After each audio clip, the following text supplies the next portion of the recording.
नमस्कार, आप देख रहे हैं सुप्रभात न्यूज एमपी और मैं हूं आपके साथ महक कपूर। आइए नजर डालते हैं 25 फटाफट बड़ी खबरों की ओर। इससे पहले न्यूज को कहां से देख रहे हैं आप हमें कमेंट करके जरूर बताएं। पुलिस विभाग में निकली बम्पर भर्ती, 2900 से अधिक पद खाली।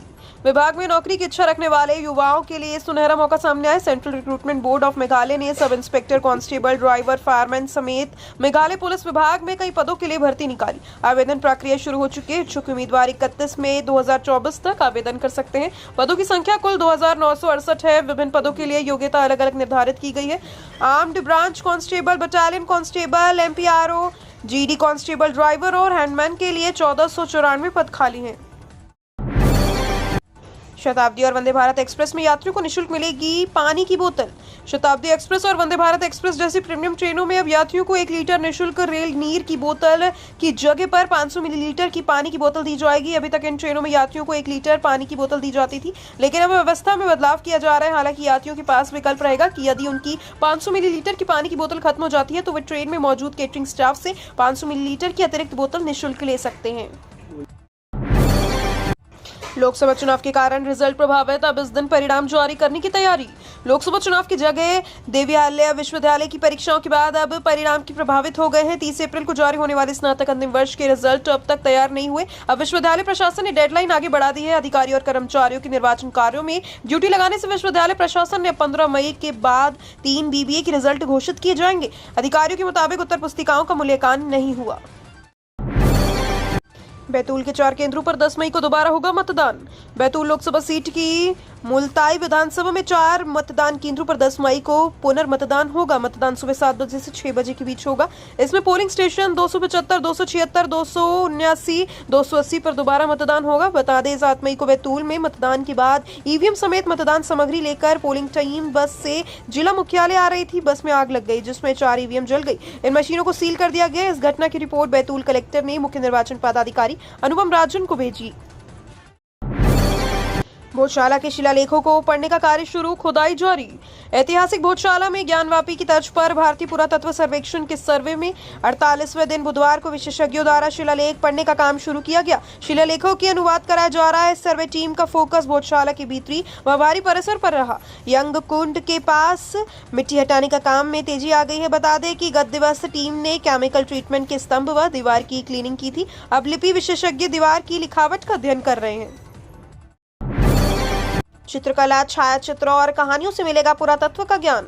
भीमबेटका के शैल चित्रों की खोज करने वाले ख्यात पुरातत्वविद डॉक्टर विष्णु श्रीधर वाकणकर की स्मृतियों को सजाने के लिए इस बार पूरी तरह से 3 सप्ताह के कार्यक्रम का आयोजन किया जा रहा है। इस माध्यम से प्रतिभागी मध्य प्रदेश की पुरातात्विक विरासत से रूबरू होंगे। डॉक्टर विष्णु श्रीधर वाकणकर पुरातत्व शोध संस्थान, संचालनालय पुरातत्व अभिलेखागार एवं संग्रहालय भोपाल द्वारा पद्मश्री डॉक्टर वाकणकर के जन्म दिवस के अवसर पर ice break camp for history buffs का आयोजन किया जा रहा है। इस बार 4 से 18 मई तक यह आयोजन किया जाएगा। 3 सप्ताह का यह कैंप पहली बार आयोजित किया जा रहा है। वोट डालते समय बना वीडियो इंटरनेट मीडिया पर अपलोड किया, भाजपा नेता सहित 2 पर FIR। लोकसभा चुनाव में मतदान की गोपनीयता भंग करना भाजपा नेता सहित 2 लोगों को भारी पड़ गया। वोट डालते समय इन लोगों ने अपने मोबाइल से वीडियो बनाया। इसके बाद ये वीडियो इंटरनेट पर अपलोड कर दिया गया। भाजपा नेता के वीडियो को लेकर कांग्रेस प्रत्याशी प्रवीण पाठक ने आपत्ति जताई। इस मामले को प्रशासन ने गंभीरता से लिया। इसके बाद दोनों ही मामलों में FIR दर्ज की गई। एक FIR बोहड़ापुर और दूसरी FIR पोहरी थाने में दर्ज की गई। लोकसभा चुनाव के कारण रिजल्ट प्रभावित, अब इस दिन परिणाम जारी करने की तैयारी।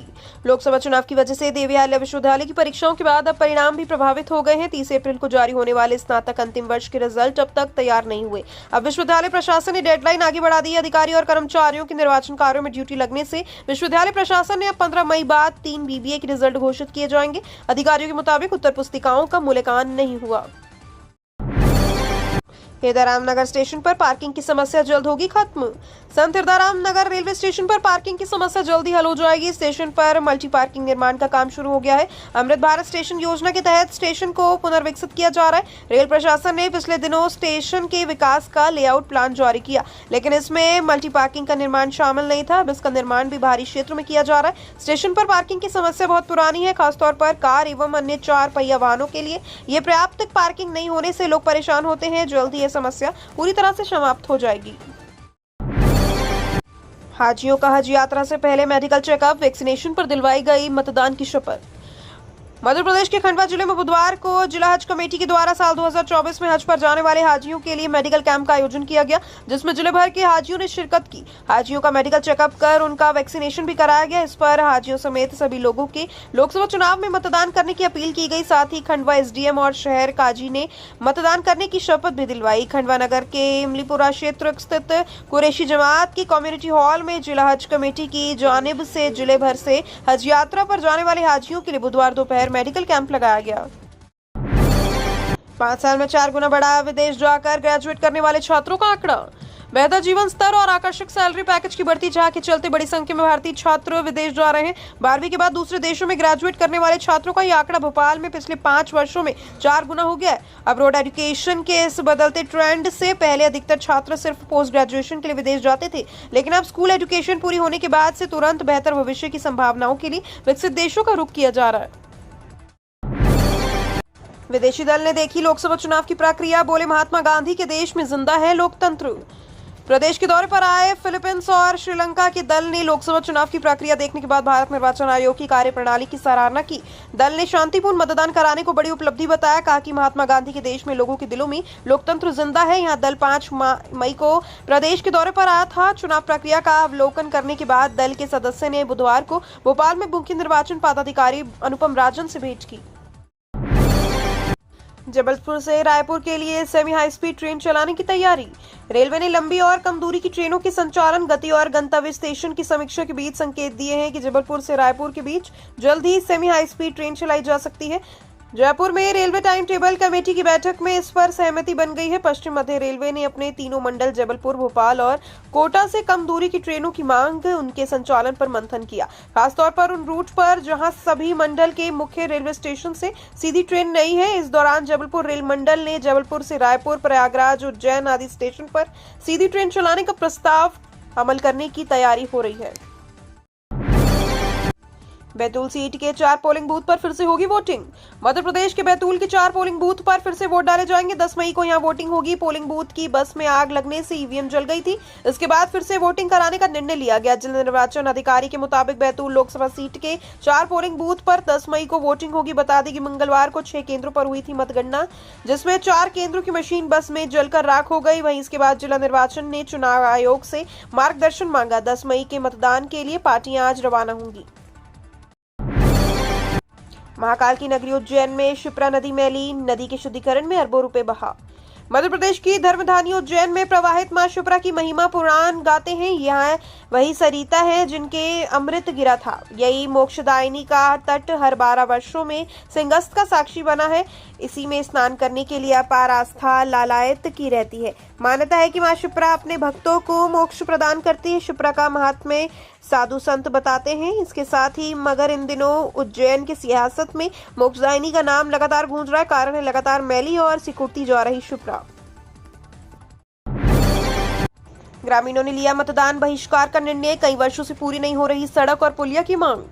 आगर मालवा जिले के ग्राम रायपुरिया डंडेड़ा के मध्य में आने वाली करीब 1.5 किलोमीटर की सड़क के लिए परेशान हो रहे ग्रामीणों ने अब मतदान के बहिष्कार का निर्णय लिया। इस संबंध में बुधवार को ग्रामीणों ने गांव के प्रवेश द्वार पर चुनाव बहिष्कार का बैनर लगा दिया। बैठक कर ग्रामीणों ने गांव की समस्या को शासन प्रशासन तक पहुंचाने के लिहाज से लोकसभा चुनाव में मतदान नहीं करने का निर्णय लिया। ग्रामीणों का कहना है पहले हमारी मांगें पूरी होंगी, उसके बाद ही हमारे द्वारा वोट डाले जाएंगे। रानी दुर्गावती यूनिवर्सिटी का कमाल, बीसीए फाइनल ईयर का एग्जाम रिजल्ट एक दिन में जारी। मध्य प्रदेश की एक सरकारी यूनिवर्सिटी ने कमाल कर दिया। जबलपुर की रानी दुर्गावती यूनिवर्सिटी ने सुबह एग्जाम लिया और शाम को रिजल्ट घोषित कर दिया। यूनिवर्सिटी ने बीसीए अंतिम वर्ष की परीक्षा का परिणाम मंगलवार को जारी किया। परीक्षा में 50 से ज्यादा छात्र शामिल हुए थे। कुल सचिव डॉक्टर दीपेश मिश्रा ने बताया कि प्रदेश में पहली बार नई शिक्षा नीति के तहत स्नातक अंतिम वर्ष का परीक्षा परिणाम जारी किया गया। नई शिक्षा नीति के तहत ज्यादातर विश्वविद्यालयों ने अभी तक स्नातक अंतिम वर्ष की परीक्षाएं संचालित कर रही हैं। मध्य प्रदेश में पीएम मोदी ने किया प्रचार। प्रधानमंत्री नरेंद्र मोदी ने तीसरे चरण के 4 लोकसभा सीटों में प्रचार किया। इनमें सर्वाधिक 72.65% मतदान बैतूल लोकसभा सीट में हुआ।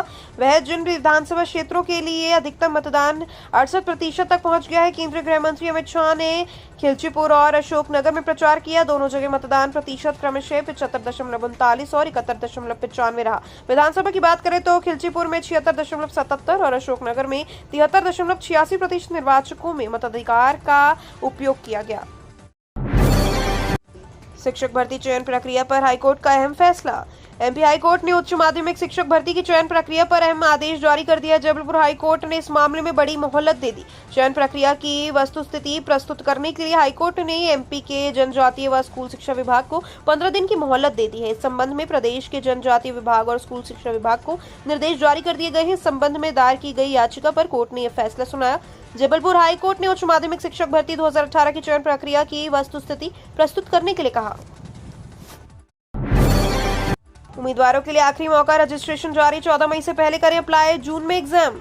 मध्य प्रदेश लोक सेवा आयोग के उम्मीदवारों के लिए आखिरी मौका है। राज्य वन सेवा 2023 परीक्षा के लिए रजिस्ट्रेशन की प्रक्रिया जारी है। इच्छुक और योग्य उम्मीदवार 14 मई 2024 तक आवेदन कर सकते हैं। इसके बाद 3000 लेट फीस के साथ 15 से 22 मई तक का और 50,000 लेट फीस के साथ 24 मई से 30 मई तक दोपहर 2 बजे तक ऑनलाइन आवेदन कर सकते हैं। जिन उम्मीदवारों ने MPPSC वन सेवा परीक्षा की प्रारंभिक परीक्षा में भाग लिया था, उसमें सफल हुए, वे आयोग की आधिकारिक वेबसाइट mppsc.mp.gov.in पर जाकर मुख्य परीक्षा के लिए आवेदन कर सकते हैं। चुनावी रैली में गर्मी से बचने के लिए क्या कर रहे हैं ज्योतिरादित्य सिंधिया। देश के विभिन्न हिस्सों में एक वक्त प्रचंड गर्मी पड़ रही है। हालांकि इस गर्मी के बीच नेता लोकसभा चुनाव के प्रचार में बाहर निकल रहे हैं तो मतदाता भी अपनी जिम्मेदारी निभा रहे हैं। वहीं गर्मी के बचने के लिए केंद्रीय उड्डयन मंत्री ज्योतिरादित्य सिंधिया इन दिनों क्या कर रहे हैं, इसको लेकर उन्होंने बेहद रोचक बात बताई। इंडिया टुडे के बातचीत के दौरान उन्होंने कहा कि गर्मी तेज पड़ रही है तो इसके लिए वोटिंग पर असर होगा। जी हाँ, इस पर ज्योतिरादित्य सिंधिया ने अपनी पॉकेट से एक प्याज निकालकर कहा, जब तक आप अपनी पॉकेट में प्याज रखते हैं तब तक आपको गर्मी से परेशान होने की जरूरत नहीं पड़ती। थैलेसीमिया की चपेट में बच्चे अधिक आते हैं, अभी भी लोगों में जागरूकता की कमी। 3 माह से 10-12 साल की उम्र यूं तो पढ़ने लिखने की मानी जाती है, लेकिन 115 बच्चे पढ़ाई का नहीं बल्कि रोज अपनी जिंदगी की परीक्षा देते हैं। इसके लिए जिंदगी हर दिन किसी परीक्षा से कम नहीं होती है। हम बात करें थैलेसीमिया बीमारी से पीड़ित बच्चों की, इनकी जिंदगी जाने अनजाने लोगों के रक्तदान पर टिकी है। इनको हर 2 से 3 हफ्तों में खून की जरूरत पड़ जाती है, तब से शुरू होती है स्वजनों की मुश्किलें।